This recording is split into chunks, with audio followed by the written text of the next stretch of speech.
오늘은 신명기 24장의 말씀입니다.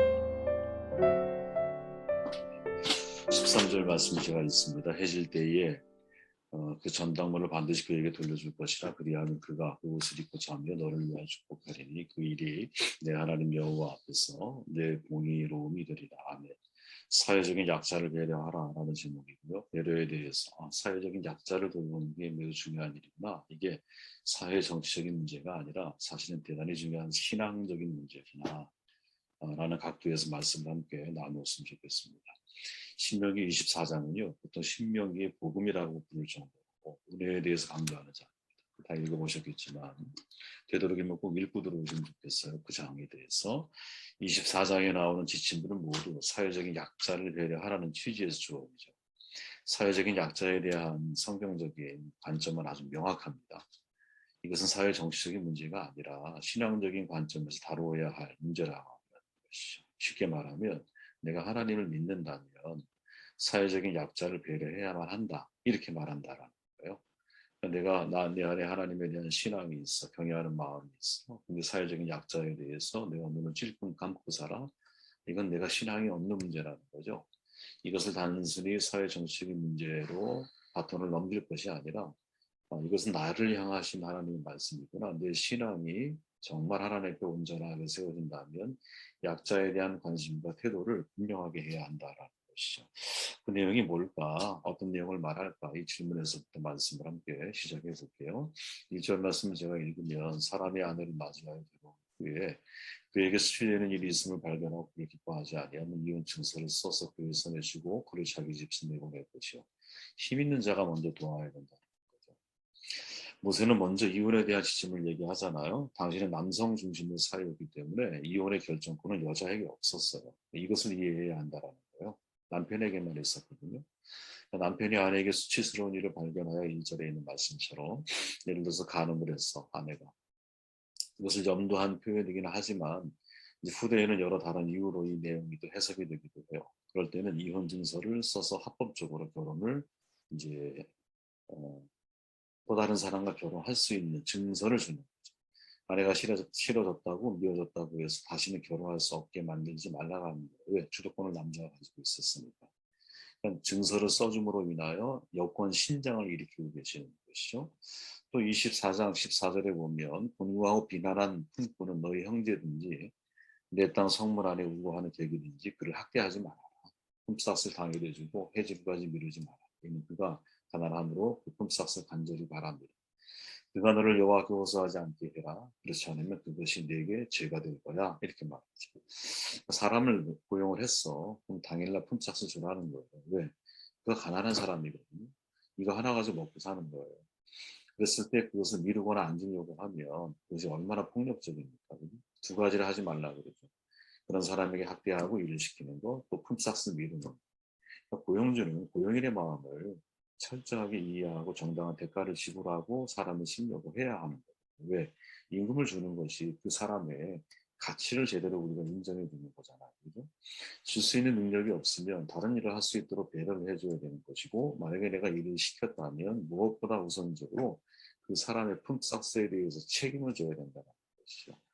우리가 디아스포라 외국에서 많은 사람들이 들어왔을 때 우리의 마음을 참 불편하게 했던 것이 뭔지 잘 아시죠? 그들이 언어가 잘 안 되니까 고용주들이 월급을 띄어먹거나 또 막 구타하거나 이런 일들이 뭐 안산이든 수원이든 막 비일비재하게 벌어졌죠. 영화로도 만들어지기도 하고 막 그랬잖아요.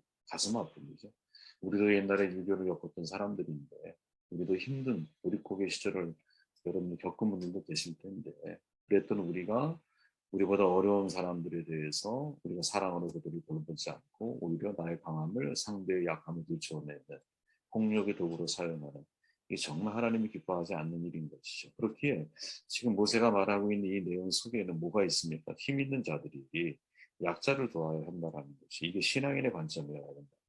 이게 성경적인 원리인 겁니다. 믿음이 강한 자가 약한 자를 도와야 되잖아. 믿음이 강한 자가 마찬가지인 거죠. 남보다 내가 조금 더 가진 것이 있다면 그 누구죠? 윈프리의 말처럼 그 흑인 그분의 말처럼 내가 남보다 조금 더 가진 것이 있다면 그것으로 내가 약자를 도우려고 하는 그래서 항상 제가 강조하는 것 중에 하나는 강함은 섬김의 도구예요. 강점은. 약함은 동역의 도구라는 말. 이걸 기억을 해야 합니다. 하나님이 내게 조금 더 주신 것은 섬기는 도구로 쓰기를 원하시는 거고 하나님이 내게 약함을 주신 것은 함께하게 하기 위해서 하나님이 주신 거예요. 이게 가시 속에 담긴 계시를 보는 아주 성경적인 비결입니다. 나의 약함은 약함 때문에 너가 필요한 거예요. 나의 강함은 너를 섬기기 위한 도구예요. 이렇게 우리의 자신의 삶을 이해하고 타인과의 관계를 방법을 맺어갈 줄 안다면 여러분 관계가 매우 지혜롭게 여러분들이 행동할 수 있지 않을까 하는 생각이 들어요. 6절 말씀을 읽어보면 사람이 맷돌이나 그 윗자가 전당 잡지 말지니 이는 그 생명을 전당 잡음이니라. 기본적인 생존권을 보장해 줘야 된다. 맷돌, 참 왜 맷돌이 나왔을까? 이게 진짜 일상적인 거잖아요. 일상적인 거예요. 그 사람들에게. 곡식을 갈아서 가루로 만드는 도구인데 음식을 만들어 먹는데 꼭 필요한 물품이거든요. 이거를 전당 잡는다라는 것은 기본 생존권을 찬탈하는 행위를 가리키는 거예요. 결국 맷돌의 전부 일부를 전당 잡지 말라는 계명은 약자, 빚진 자의 기본적인 생존권을 보장해야 한다라는 것이.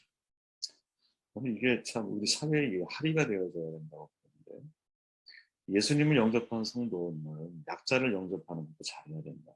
그래서 예수님이 약자의 모습으로 조용히 찾아오실 때가 많잖아요. 오죽하면 지극히 가난한 자에게 한 일이 나에게 한 일이야. 이렇게 말씀하시잖아요. 아브라함은 부주 중에 손님을 접대했는데 그것이 하나님을 접대한 것을 스스로 결론이 지어지잖아요. 우리가 힘없는 자를 손을 잡아줄 때는 우리가 힘을 얻어 이상하게 해보셔서 아시죠, 여러분? 근데 힘 있는 자를 잡을 때는 오히려 내 힘이 빠지고 내 힘을 소진하는 경우가 훨씬 더 많아요. 복된 삶을 살기를 원한다면 힘없는 사람을 우리가 살펴야 하는 정말 넓은 눈을 우리가 갖고 살아가야 되거든요. 예수님께서 주기도문을 통해서 잘 아시죠? 우리에게 일용할 양식을 주십시오라고 기도하셨잖아요. 이걸 가르쳐 주셨어요. 이 우리에게 일용할 양식이라는 말 속에는 세 가지 중요한, 적어도 제가 생각할 때는 세 가지 중요한 메시지가 있을 담겨 있다. 이 메시지는 기억을 해야 한다 생각하는데 첫째는 뭐냐면 오늘 먹을 것을 주셨다라는 것이 얼마나 큰 은혜인지 알아야 된다. 그죠? 일용할 양식. 세상에 여러분 먹을 것이 없어서 굶어 죽는 사람이 사실은 지금 이 시간에도 얼마나 많이 있습니까? 우리는 그들이 아니기 때문에 돈 있으니까 먹을 거 사면 되지. 이렇게 생각할지 모르지만 여러분 전 세계적인 기근이 들고 흉년이 들었다고 한번 생각을 해보세요. 환경이 파괴돼서 그런 시대가 만약에 온다고 가정해보세요. 아무리 다이아몬드 금은보화가 있다 할지라도 양식을 구할 수 없는 거예요. 그죠? 금을 먹을 수는 없잖아요. 그게 야곱이었잖아요. 야곱이 아들들을 애굽에 요셉에게 보낼 때 금은보화를 다 바리바리 싸서 보내주잖아요. 왜 그걸 보냅니까? 양식을 구하기 위해서. 아, 금을 먹으면 되지? 그럴 수 없다라는 거예요. 사실 일용할 양식을 하나님이 내게 주셨다라는 것이 이게 얼마나 큰 은혜인가. 이걸 항상 생각을 해야 한다는 거예요. 둘째는 일용할 양식으로 자족을 배워야 한다는 거죠. 아마 익숙하게 알 거예요. 자족을 진짜 배워야 돼요. 오늘 내가 주신 오늘 일용할 양식이 선물이에요. 내일은 나의 소유가 아니에요. 내일이 오늘로 나에게 주어지면 또 감사하는 마음으로 자족을 배우고 오늘 하루를 살아가는 훈련을 해야 돼요. 왜 하나님은 항상 현재형이시기 때문에 그래요. 시간은 우리가 만든 거지 하나님이 만든 게 아니에요. 이 시간을 지금도 팽창하고 있잖아요. 그죠? 계속 팽창하는 거예요. 지금. 그죠? 우리는 항상 현재를 살아내야 돼요. 불평과 불만은 여러분 플러스 가정법이라고 그러죠. 만약 뭐뭇이 있다면 으로 만들어진 감사와 만족과 행복감은 마이너스 가정법 만약 뭐뭇이 없다면 이라는 가정으로다가 만들어진 이민기 교수가 하는 말인데 최근에 읽고 있는 책에서 읽으면서 아 그렇구나 하는 동의를 제가 했어요. 삶의 질을 바꾸고 싶다면 여러분 플러스 가정법에서 마이너스 가정법으로 바꾸면 된다. 쉽게 말하면 야, 더 큰 집을 사게 된다면 야 5년만 내가 더 일찍 승진했더라면 야, 우리 아들이 전교 1등만 해준다면 아, 좋은 차를 내가 한 대 갖게 된다면 그러니까 점점 더 많은 것을 추구하는 거죠. 그죠? 플러스 가정법을 사용해라. 근데 문제는 아무리 많은 것을 소유해도 만족할 수가 없어요. 왜? 계속 플러스를 생각을 하니까. 반면에 마이너스를 생각을 하면 없다라는 거 자꾸 빼보는 거야. 그죠? 퇴근했는데 내가 가야 할 집이 없다고 생각했어요. 집이 있는 게 너무 감사해. 야, 내가 직장이 없다고 생각해 보세요. 지금 다니는 직장이 너무나 소중하고. 아이가 없다고 생각해 보세요. 야, 아이 주신 게 얼마나 감사하고. 그죠? 내 아이가 여러분 장애가 만약에 있다고 생각해 보세요. 참 가슴 아픈 일이지만 장애 있는 분이 계시잖아요. 제가 어, 우리 이용기 박사님 대화하면서 우리 자녀에 대해서 제가 자유해졌다고 제가 말씀드렸죠. 5살 때 아이가 사실은 사형 선고를 받았는데 정신지체 나이가 몇 살밖에 안 돼요. 지금 30살인데 신체 나이는 30인데 정신적인 나이는 5살에서 7살 사이로 왔다 갔다 해요. 근데 몇 년 못 산다 그러는데 30살을 산 거야. 30년. 이제 목사님도 저랑 얘기하실 때 하시는 말씀이 장애 아이가 한 명 있으면 집안 모든 식구들이 다 장애인이 돼요. 이렇게 말씀하셔요. 제가 그 얘기 듣고 얼마나 마음이 아프고 그렇게 30년을 살아오셨을 생각을 하니까 야 나에게 주신 이 자녀가 공부 좀 못한다. 건강하게 자라준 것만 해도 진짜 고맙고 이게 하나님이 내게 주신 얼마나 큰 은혜인지를 다시 생각하지 않을 수가 없고 그러니까 최악을 항상 생각을 해보면 다 없다고 만약에 가정을 해보면 있는 게 다 감사한 거예요. 발이 없는 사람을 보기 전까지 나에게 신발이 없다라는 사실이 슬펐다. 이게 이 고대 페르시아 석반이죠. 내가 신발이 없었다라는 게 슬펐었어. 근데 발이 없는 사람을 보고 나니까 자 신발이 없는 것은 아무것도 없다. 그런 생각이 든다라는 이게 참 중요한 사실 일용할 양식 속에 남겨 길어졌네요.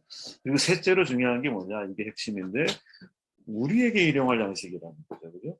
나에게 오늘의 양식이 필요하다면 너에게도 필요한 거예요. 이게 상호 배려 정신인 거예요. 그죠? 나에게 최저 생계비가 필요해요. 그럼 너에게도 동일하게 필요한 거죠. 사회적인 약자, 기본적인 생계비를 해결해 주는 것 이거는 여러분 내가 생존하기 위해서 필요하듯이 모두가 다 사실은 이런 생계비가 필요하다. 그렇게 일용할 양식의 문제를 가지고 먹고 사는 문제만큼은 적어도 함께 해결해 주기 위해서 노력하는 거 이게 사회적인 합의가 필요하다고 보는 거죠. 주님의 말씀처럼 가난한 자들은 항상 너희와 함께 있어요. 그렇죠? 아무 때라도 원하는 대로 도와줄 수 있어. 그죠?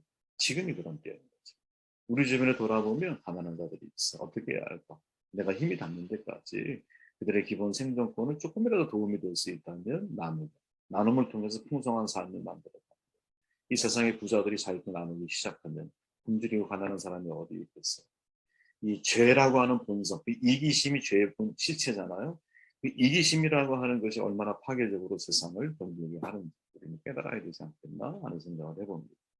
22절 말씀을 보면 너는 애굽 땅에서 종되었던 것을 기억해라. 이러므로 내가 내게 이 일을 행하라. 명령하노라. 모세는 다양한 내용의 사회적 약자를 소개한 이후에 결론적인 부분이에요. 이집트 땅에서 종살이 하던 때를 기억하라. 이거를 2번이나 강조해요. 18절, 22절에서.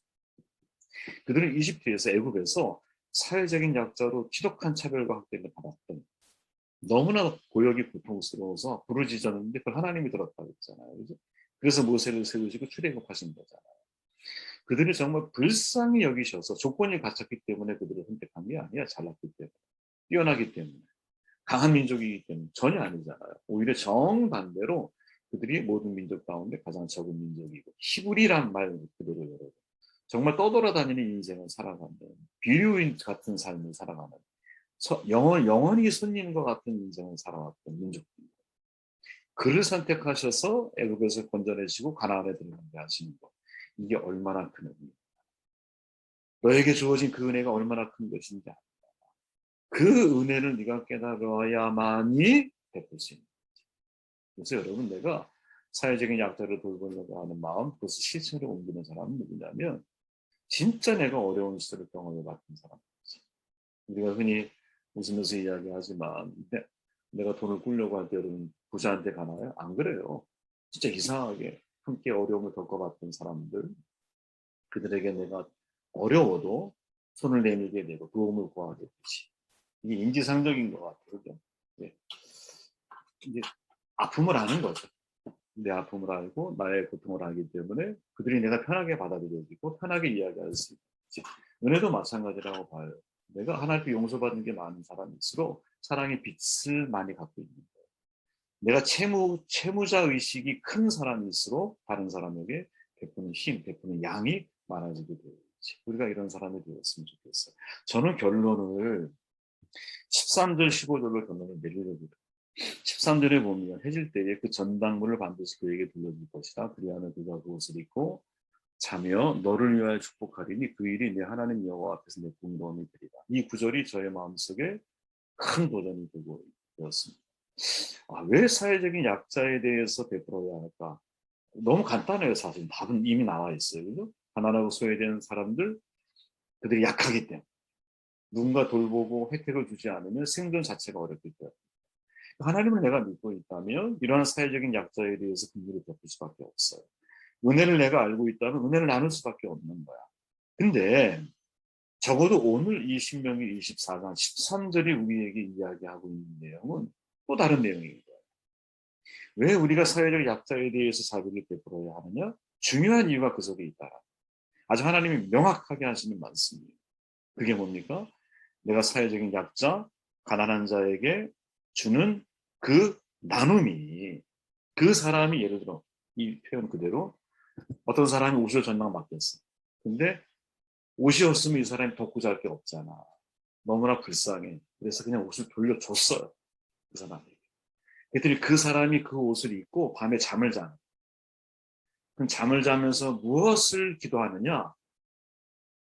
나에게 이걸 돌려준 베푼 사람이 너무 고마운 거지. 그러니까 그를 자면서도 그냥 축복하는 거예요. 하나님. 그죠? 하나님 그분에게 복을 주십시오. 이렇게 기도를 한다는 거예요. 그러면 그 일이 하나님 앞에 공의로움이 된다. 하나님이 그 기도를 들으신다. 그리고 그가 15절에 보니까 만약에 정반대의 현상이 벌어져서 은혜를 베풀지 않았어. 그래서 그가 만약에 나에게 은혜를 베풀지 않는 사람에 대해서 악한 말을 하거나 원망하고 호소하고 고통을 만약에 하나님께 호소하게 되면 그것으로 말미암아 베풀지 않은 그 사람이 정죄를 받게 됩니다. 참 신중하게 우리가 생각해야 생각합니다. 목사의 축복 기도를 받으려고 여러분 성도님들이 되게 이렇게 선호하고 좋아하시죠. 뭐 어떤 분은 돈다발을 싸들고 와서 기도 받으시려고 하는 분들도 계시고 얼마나 사실 그런 일들을 많이 우리가 겪어봤잖아요. 그죠? 저는 개인적으로 여러분 목사의 축복 기도 물론 하나님이 들으실 거라고는 믿어요. 그런 마음으로 축복하며 기도하죠. 당연히. 아론의 제사장으로서의 축복 기도문이 있잖아요. 그런 것처럼 진짜 하나님이 우리 모든 동역자분들의 가정 아이들 미래 축복하길 제가 원하죠. 항상 그런 마음을 가지고 있어요. 그러나 엄밀히 말하면 우리 모두는 영적인 제사장들이기 때문에 모든 신자들의 축복 기도가 힘이 있다고 저는 믿거든요. 그리고 더 엄밀하게 말하면 우리의 축복 기도가 유효하지 않을 때가 있다라고 저는 생각을 해요. 유효한 때는 언제냐? 미션이라는 영화를 봤어요. 가브리엘 신부가 그, 그 누구죠? 로버트 드니로 그 신부에게 그렇게 말을 하잖아요. 나에게 축복 기도를 해주십시오라고 말하니까 가브리엘 신부가 하는 말이 그대가 옳다면 하나님이 축복하실 거예요. 그리고는 청을 거절을 해요. 근데 만약 그대가 틀리면 내 축복은 의미가 없어요. 폭력이 옳다면 사랑은 설 자리가 없어요. 틀림없이 그럴 거예요. 나는 그런 세상에 살아갈 힘이 없어요. 이렇게 말하거든요. 근데 이 대사가 사실은 굉장히 신앙적인 대사라고 저는 생각해요. 왜? 내가 잘못된 길을 살아가면서 누가 나를 축복한다고 한들 하나님이 들으시겠냐. 내가 올바른 길을 걸어가고 있다면 내 축복 기도가 조금 약하거나 축복을 내가 안 한다 할지라도 하나님이 복을 안 주실 수가 있겠느냐. 자, 생각해 보세요. 옷을 입고 자요, 이 사람이. 아무 조건 없이 상대가 나에게 옷을 돌려준 거야. 그러니 얼마나 고맙고 가슴이 따뜻했어. 그 옷을 입고 추위를 이겨내면서 그런 기도를 하는 거죠. 하나님, 나에게 은혜를 베푼 이 사람을 복을 주십시오. 그러나 이 복을 구하기 전에 생각해 보십시오. 은혜를 베풀고 있는 그 사람의 마음이 이미 옳은 길을 가고 있죠. 그래서 공의로움이 돼요.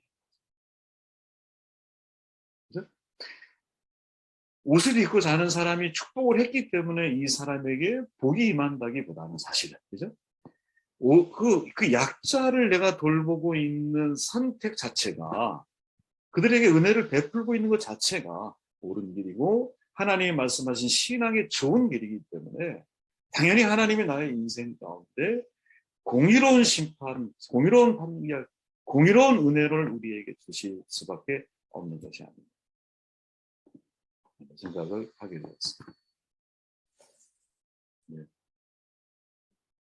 처음에 24장을 볼 때는 이게 무슨 말씀을 하나님이 생각하게 하실까 고민했는데, 사회적인 약자가 왜 중요한, 사회적인 약자를 돌보려고 하는 마음 자체가 좋은 길이라는 거예요. 그게 옳은 길이라는 거예요. 그래서 행위 자체가 주는 은혜와 축복도 있겠지만 그 길을 선택하고 있는 우리의 마음 자체가 이미 하나님이 보실 때는 기쁨이고 공의인 거예요. 저와 여러분들이 이러한 귀한 은혜가 있고